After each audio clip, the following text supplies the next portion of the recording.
Today's guest believes that the year 2020 was the beginning of a massive testing time for the American church. He'll explain this right now.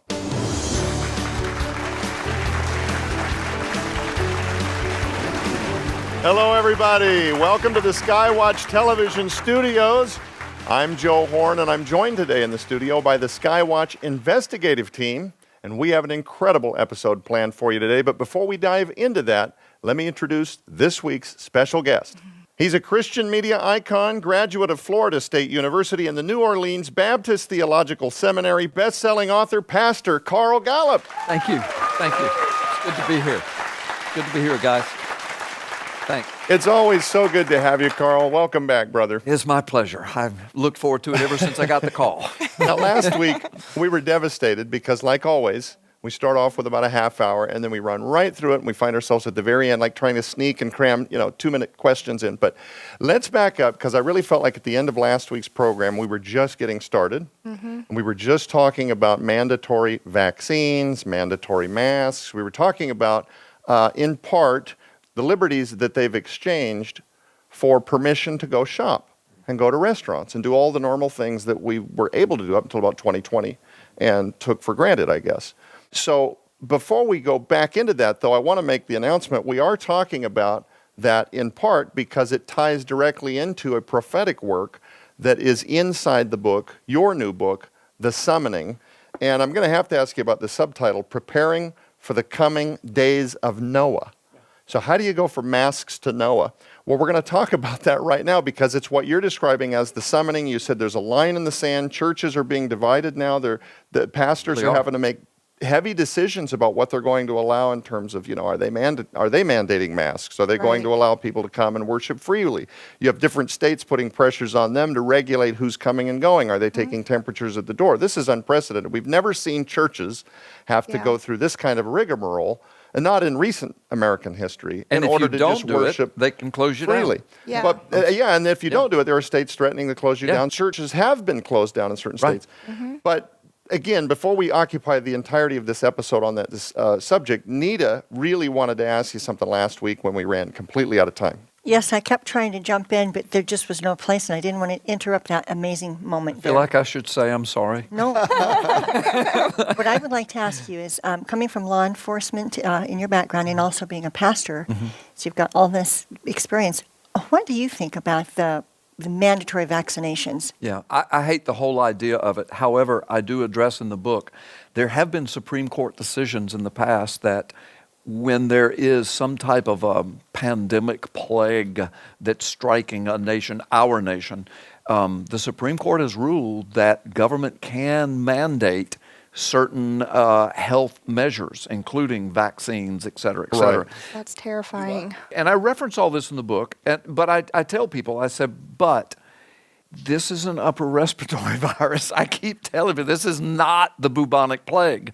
Yeah. It's bad, it's real, but please, let's don't just put everybody under some kind of enslavement to the government over an upper respiratory virus. Well, Where does that... the framework is that you don't, as an American citizen, have the right to spread an infectious disease. Correct. That's the and whole I get premise, that. right? Yeah, and I get that. But even there, if you're going to be a completely locked down enslaved society or a society with constitutional rights and freedoms, there has to be a balance. And several governors, I love the governor of Florida, I happen to live there, have struck that balance, I think. And he's got now one of the best overall rates of infection to death ratio, and businesses are booming and the economy's booming.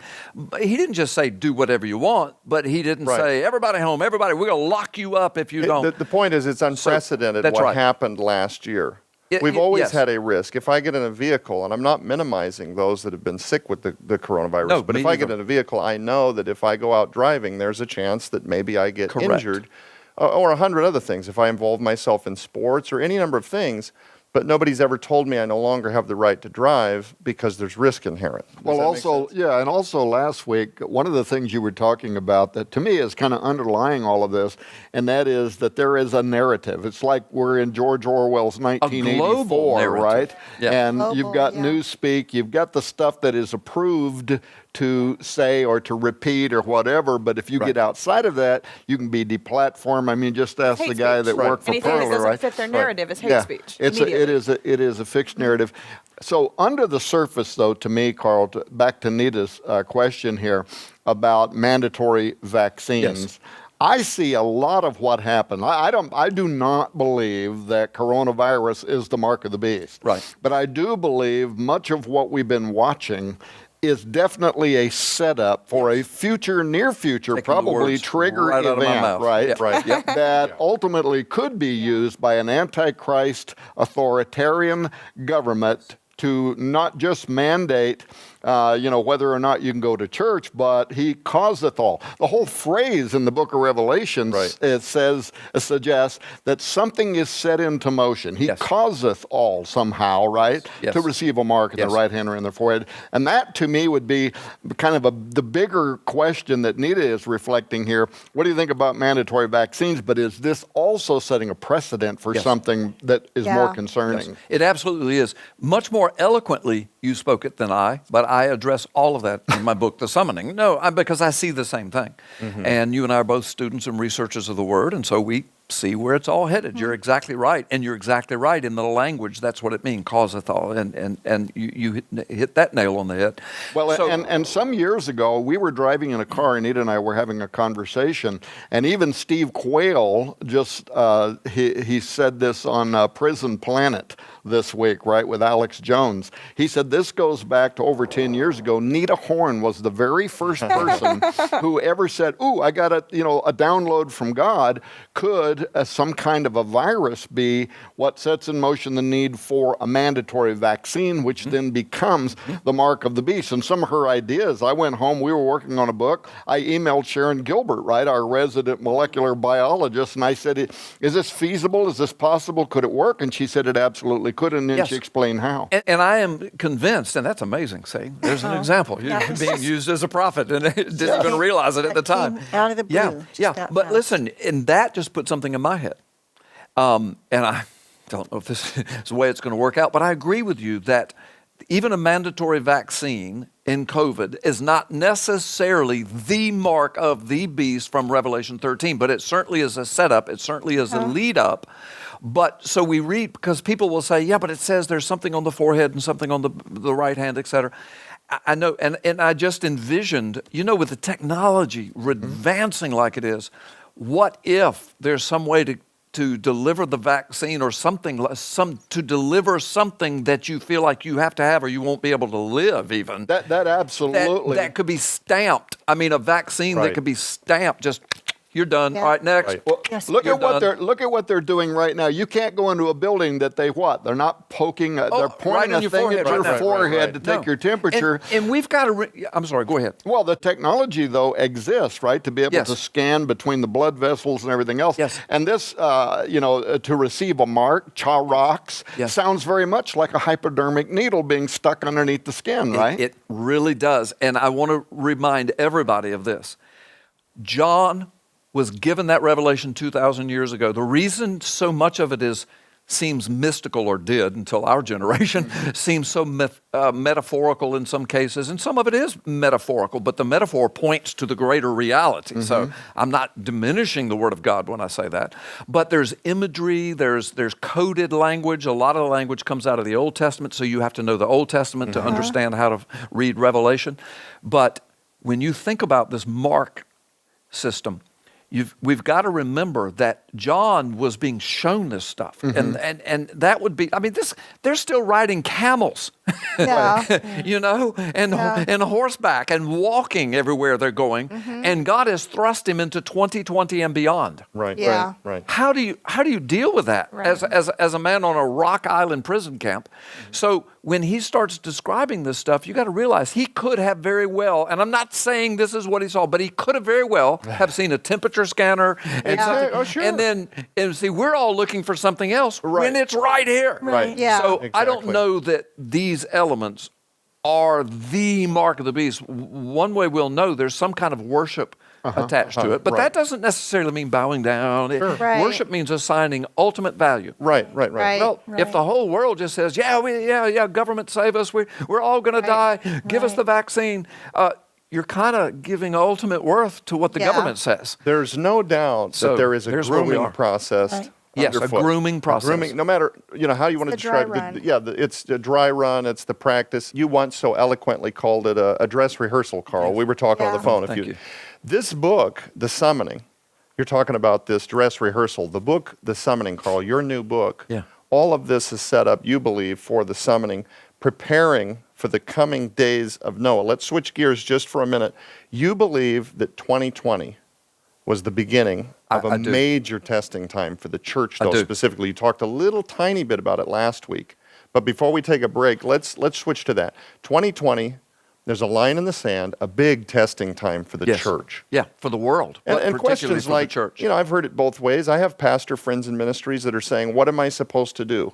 We're supposed to keep the doors of the church open so that this is where people can come during crisis, but I'm being told by my mayor that I'm going to go to jail if I do Right. this. So, where does the church, if you're a pastor out there watching this broadcast, where does the church, in your opinion, land on this? What should our response be? Yeah. Well, listen, that is a good question, and it's a complicated answer. I'll keep it very simple. I might even oversimplify it, so I'm just warning the audience that might have disagreement here. But that's why I said earlier, or I think it was last week, we were talking about it. I said, I don't stand in judgment of individual pastors, individual churches, individual congregations, or individual believers, because everyone lives in different environments and Yeah. under different governments. And even in the United States, you live under a Yeah. governor here that's like Nazi-fied, and then Yep. you live a governor here says, "No, do what you want. Just please, Be careful. be careful." Yeah. Yeah. Right. So it's easy for somebody living under that governor, like myself, to say, and I'm not doing this, but to say, "Well, y'all are under God's judgment because you didn't keep your church open." When, as a matter of fact, if they had, they'd all gone to jail. They'd have been fined. They'd have taken Right. away their buildings.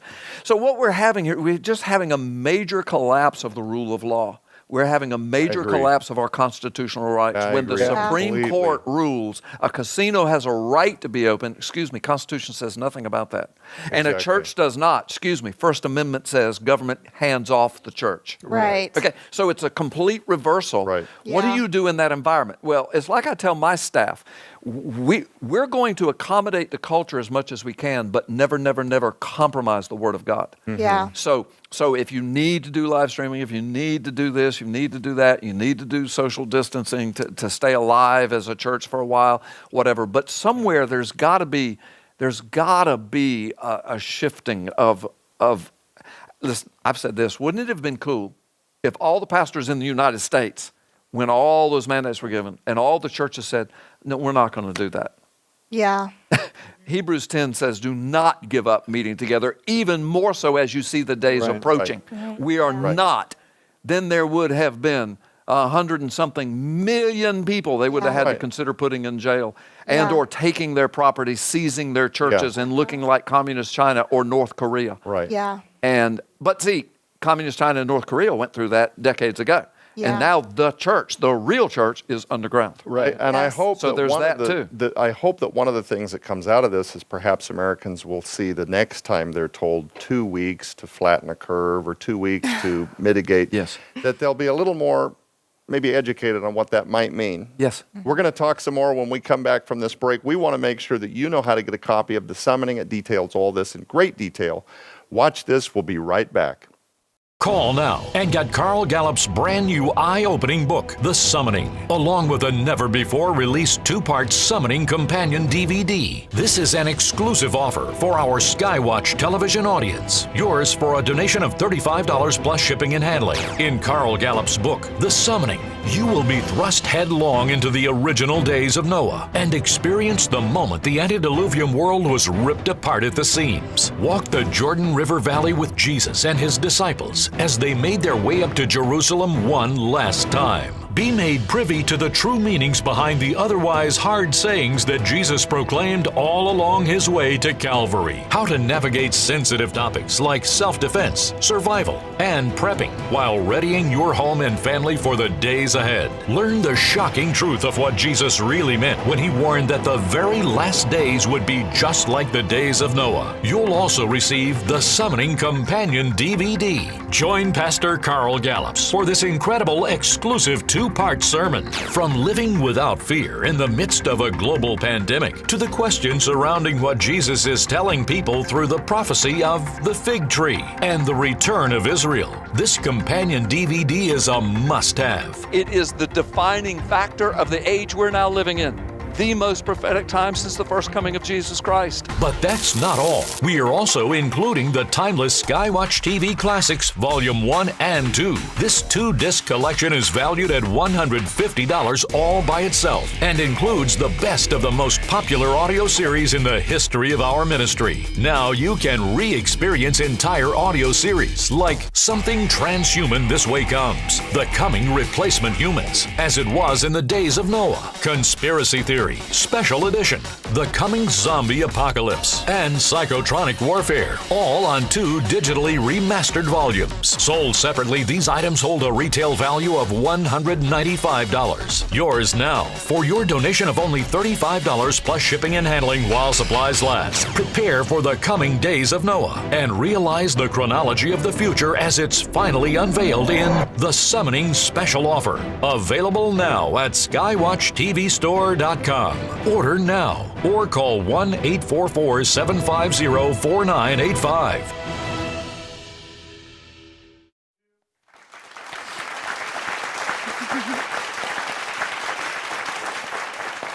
Welcome back to SKYWATCH TV. We're in-house with our special guest, Carl Gallups. Today we're having a great conversation on his new book, The Summoning, Preparing for the Coming Days of Noah.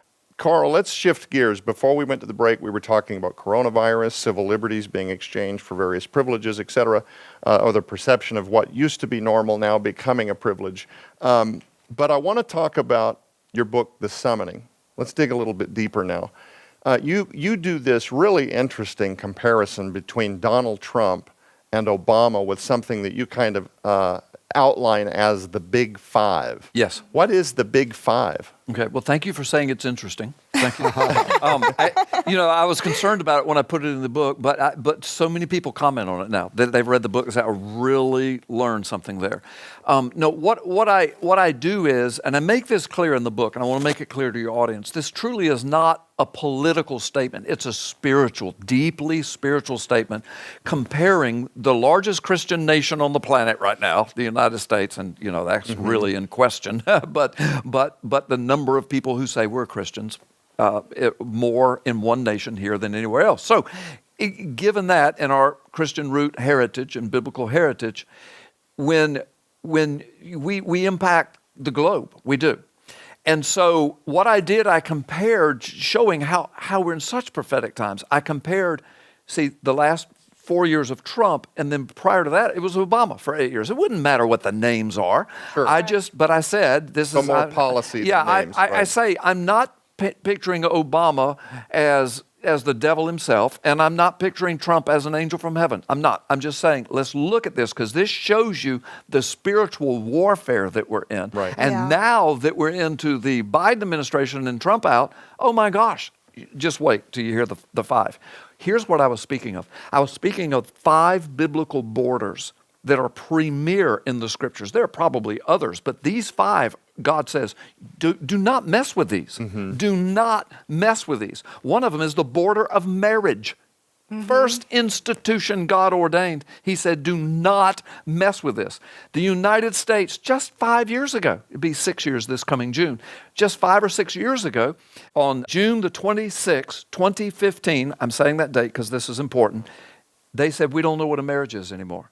Now, I had prophesied, without calling myself a prophet, years before in my pulpit as a young pastor that would happen one day. I can remember my people, they loved me, but they rolled their eyes when I said it. Like, oh, this preacher. Yeah, that'll never happen in the United States. Well, it did. And it happened on June the 26th, 2015, which that year lines up with the Hebrew calendar, the 9th of Tammuz. The 9th of Tammuz is a date every Jew knows. It is the day that Nebuchadnezzar came into Jerusalem and breached the walls and started his destruction of the temple and the people of God and carried them off into captivity. Oh, wow. On that day is when the United States says, your first and greatest institution of the world, we do this to you. We don't know. And Jesus, people say, well, Jesus never said anything about it. Yes, he did. He said, and the two will become one flesh. There's something spiritual that happens. Yeah. And he says, therefore, what God has put together, the institution of marriage, let not man, Right. governments, nations, say anything different about it. Let not man pull it apart. Jesus said that. I mean, that's a border. Well, Obama, under all of that Obama administration, et cetera, Donald Trump went in office. In all 5 of these borders, Donald Trump either changed them or was in the process of changing them or had promised to change them, was trying to do it, but he had to deal with the Mueller report and impeachments and everything else. Constant. Yeah, all 5. So marriage. The next border is gender. You don't mess with children. Yeah. Absolutely. It's better if you have a Absolutely. millstone wrapped around your neck and thrown into the ocean. Jesus said that, not Carl Gallups, although Carl Gallups would say that too. But you just don't mess with the babies. You don't mess with the Mess with children. them. Right. Marriage, home, family, manhood, womanhood, childhood. Yep. Those are borders you don't spit in God's face without incurring his wrath. Right. Yeah. You just don't. Okay? And so under Obama, all of that was put on steroids. In fact, some of it was brand new, introduced to us, like the children in school. Okay, let me Yep. move along. I can speak for hours on each of these. The third one is one that we've known for a long time. That's you don't mess with the borders of the womb.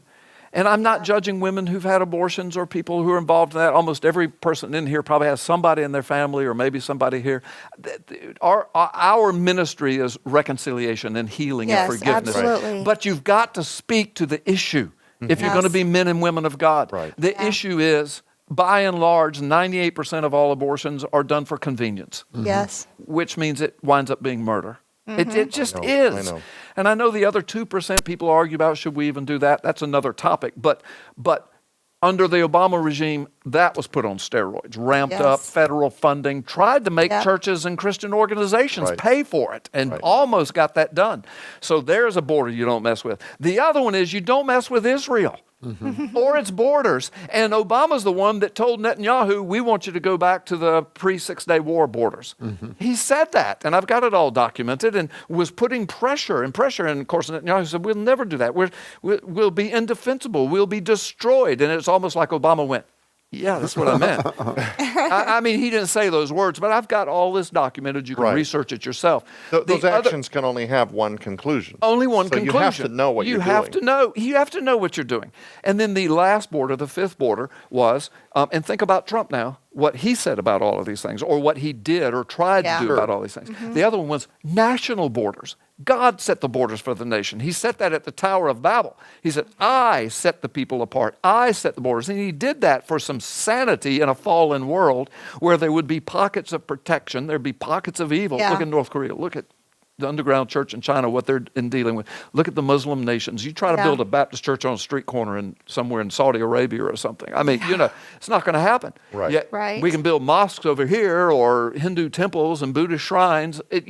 So there's got to be some semblance of national unity, and there have to be national borders. And God told Israel, and I've got this quoted and referenced in the Old Testament. Right. I'm going to bring us judgment against you for spitting on these other things. I'm going to open your borders like a sieve, and your enemies will come in among you, and they will destroy you from within. That was yeah. God's judgment on Israel, and it happened.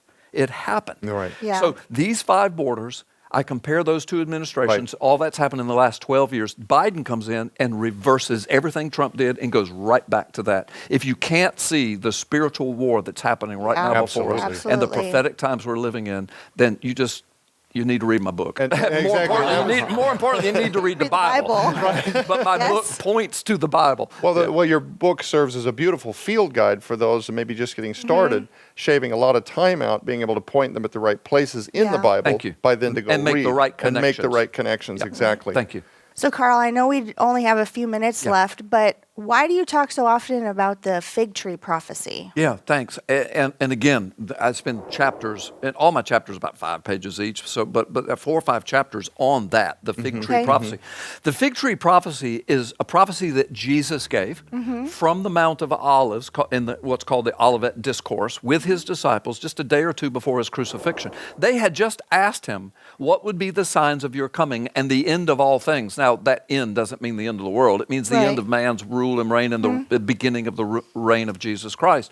So he goes through this litany of things, and I wish we had time to go through them, but he winds up by talking about, and then after the tribulation of those days, the Son of Man will send out, the trumpet will blow, he'll send out a message to his angels, they'll gather his elect from the four corners of the earth, and then he says, and learn the lesson of the fig tree. And he says that to his disciples. Just that morning, he had cursed a fig tree on the way in. I remember that. The fig tree is used in the Old Testament, I've got all this referenced in the summoning, 4 or 5 times as a metaphorical image of Israel itself. When he cursed the fig tree, he said, I've been coming to you for 3 years, you produce no fruit. You will not produce fruit again, basically until I say so. Right. And it withers in front of him. It freaked out the disciples. Wouldn't it freak you out? Oh, yeah, I mean, you watch the absolutely. tree just go like it obeyed. It's almost like Jesus is the creator. Oh. I mean, it just obeyed. The winds and the wind, Yeah. peace, be still. It just obeyed. Yeah. And the disciples were freaked out by it. So anyway, Jesus basically winks at them and says, I'll explain this to you later. Well, Right. that night, when he said, learn the lesson of the fig tree, that was not some separate teaching. It was a continuation. Those disciples had mumbled about that all day long. I mean, Yeah. how could you not? Right. And so See then that he tree. says, when you see it, and I'm going to paraphrase and use modern English, when you see it come back to life, and it will come back to life. Right. When you see that happen, then know that all these things I just told you, that generation, and the word that goes to the fig tree reblooming, that generation will not pass away until all of these things will be completed, right up to the angels coming and gathering up God's elect. Now, we're in the 72nd year of Israel's existence. People then take that word, they try to set a date. Well, what's a Right. generation? 70 years, 80 years, well, it's 100 years, no, it's 40 years, it's this, that. I don't do that. I never do Right. that. I'm just saying, and a generation can be whatever God wants it to be. But I've pastored a church for 34 years, and when I came there, I held babies that were being born that since then I have married them Yeah. and held their babies. Right. So just me, I'm just one guy, but I'm living through several generations. You yeah. see. So I don't know what exactly the date he meant by that, but I do know what he's saying is the biggest sign that you're in the last days is when the fig tree that I just cursed here, when it reblooms. Because there was no national Israel when Jesus was in Rome. I mean, was in the Roman Empire. Yeah. So anyway, that's what it means. We're going to have Yeah. no choice but to leave it right there, Carl, because we're completely out of time. But join us next week, and we will continue right where we left off, so you won't miss anything if you come back, okay? For everybody here in the studio, thank you so much for joining us. I'm Joe Horn. This is SKYWATCH TV.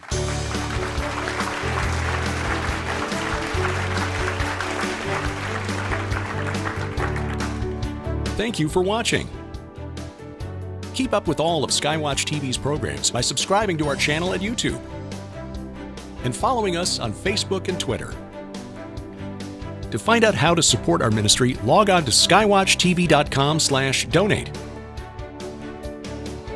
And please take advantage of our free mobile app for Android and iOS devices and Amazon Kindle Fire tablets. You'll find links to the app stores for the free SKYWATCH TV mobile app at skywatchtv.com.